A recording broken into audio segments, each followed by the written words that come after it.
Hello and welcome to Arcanine Rides. In this episode of Scootering for Dummies, I want to cover the basics of how to ride an electric scooter.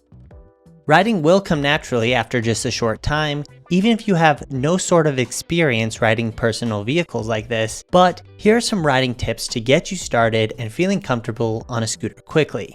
Timestamps will be in the description if you want to jump to a certain section. Before you ride, there's a couple things you need to determine. The first one is your foot stance. And by foot stance, I mean which foot is forward typically.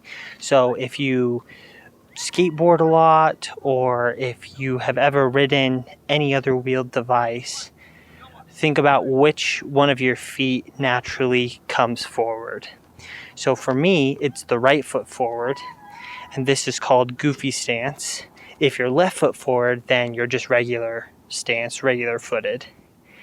This is important because it determines obviously how you're going to stand on the scooter and which foot is going to start on the scooter when you start riding. The other thing you need to determine is how you're going to position your feet on the scooter. So let's look at that real quick. So when determining how you're going to stand on the scooter, the first thing you need to do is look at your scooter and the amount of space and the riding platform shape and length. So I have the Varla Pegasus right here, and as you can see, it has a very narrow and long riding platform. So that's gonna basically only give me 1 or 2 foot options. So let's look at those. I have this tail here, which means that my rear foot can rest up on this tail if I would like. So the first position, and the position that I favor the most on most of my scooters, is going to be your whichever foot. So I'm goofy footed, so my right foot would be forward, and then the left foot is up on the rear tail, like this. And that's a very stable riding position that allows me to shift my weight back and forward, which is going to be key to accelerating and stopping. And it also will still allow me to shift my weight left and right and still feel very comfortable with that. So the wider you can get your stance, the more support and structure you're going to have down there, and the more confident you're going to feel. The other option is obviously front foot forward, and then the other one at a bit of an angle like this. This one I also like when sometimes my calf or my heel gets sore, and so if I put my foot like this, it gives me a chance to flatten both my feet out and feel comfortable while still giving me a nice stable riding position. So you'll see some people that will ride side by side like this. I really don't recommend that, but if that is the most stable and comfortable position that you found, then I guess go for it.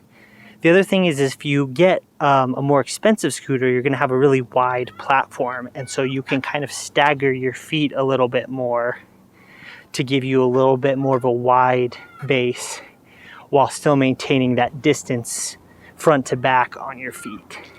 So once you know if you're regular goofy footed, then you'll know which side of the scooter to stand on when you start. So if you're goofy footed like me, you're going to start on the left side of the scooter.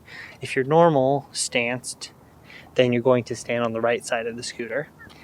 And that's so that your front leading foot can start on the scooter when you push off. Front foot forward, both hands on the handlebars. Want to first push off. As you push the scooter forward, your foot's going to come off of the ground and go into the position behind your other foot. As you do this, you want to apply a small amount of throttle so that you can start to move forward and maintain your balance. So front foot on, hands on the handlebars, push off, foot on, and then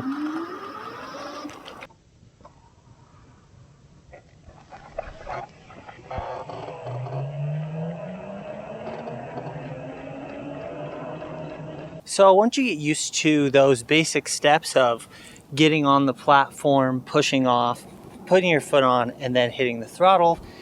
Depending on the type of scooter you have, you'll be able to do those things all in quick succession. So if you have a kick to start scooter, you're not going to be able to do those all at the same time. You are going to have to push off, get it up to, I think it's 3 miles an hour that most of those scooters require, and then press the throttle. Whereas with zero start scooters, you'll be able to engage the throttle as you're pushing off and do it in one fluid motion. So what you're going to want to do is, like usual, you're in your starting position, but what I'm going to do is I'm going to slowly engage the throttle as I'm pushing off and stepping forward. So I'll show you what that looks like.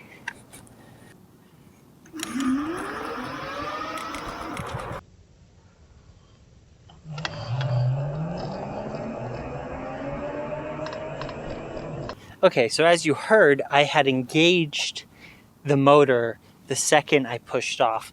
And actually, in some instances, I like to engage the throttle even before my foot comes up and use that to take off and propel myself. So as you get more used to riding, and assuming you have a zero start scooter, that is going to be something that you can do, and it's going to become a really natural motion.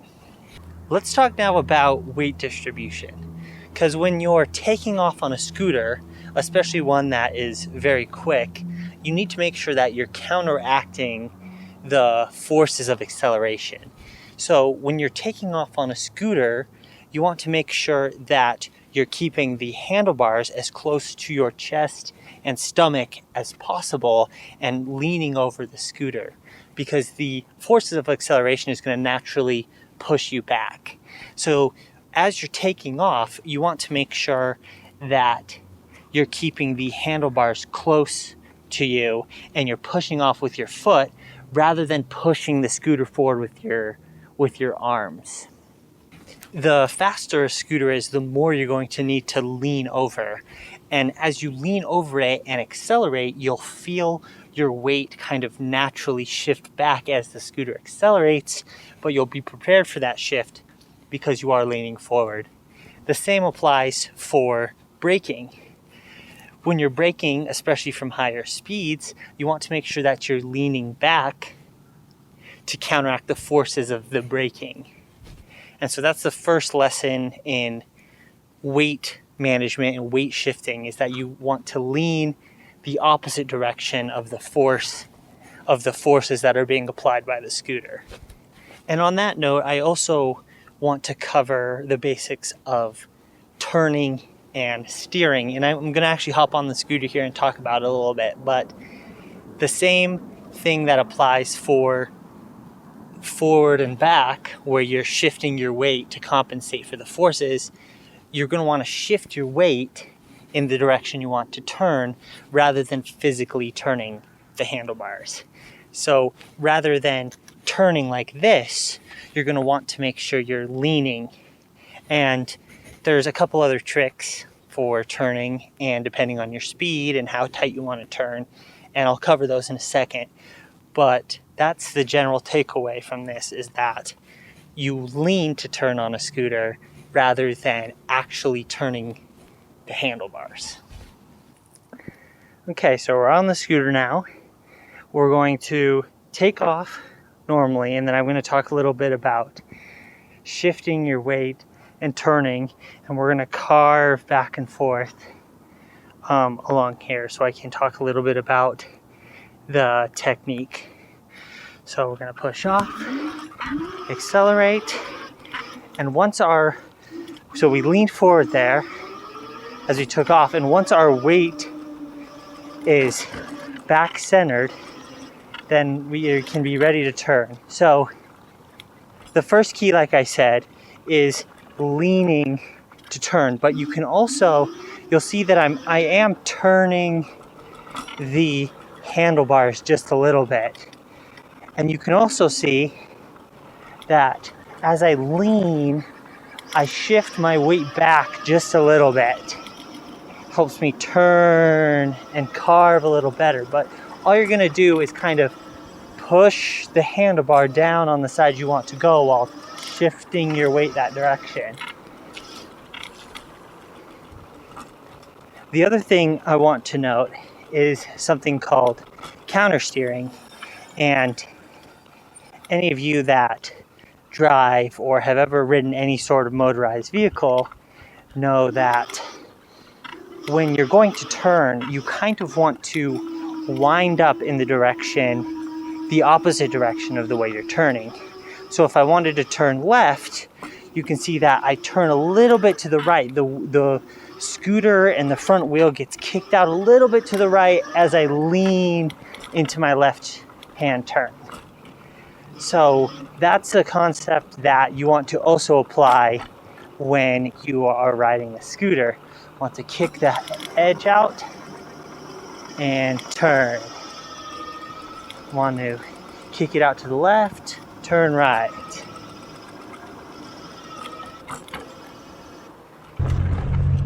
So, and also the amount that you're going to be turning your handlebars is going to be dependent a lot on your speed.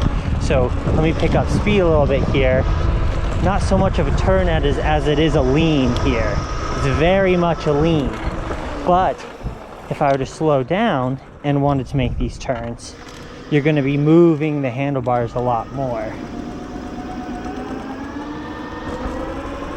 So get up to speed. I'm going to be making this right turn. So I'm going to counter steer, lean with a little bit of handlebar movement, and I'm going to also be leaning back, like I said. A little bit of backwards lean.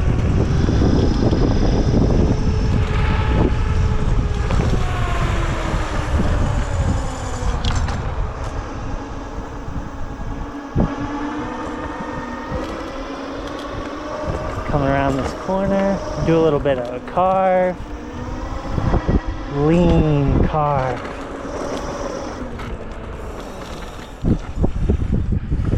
And that's all I have for you. I hope this explanation was clear and in-depth and that you can enjoy riding your new scooter.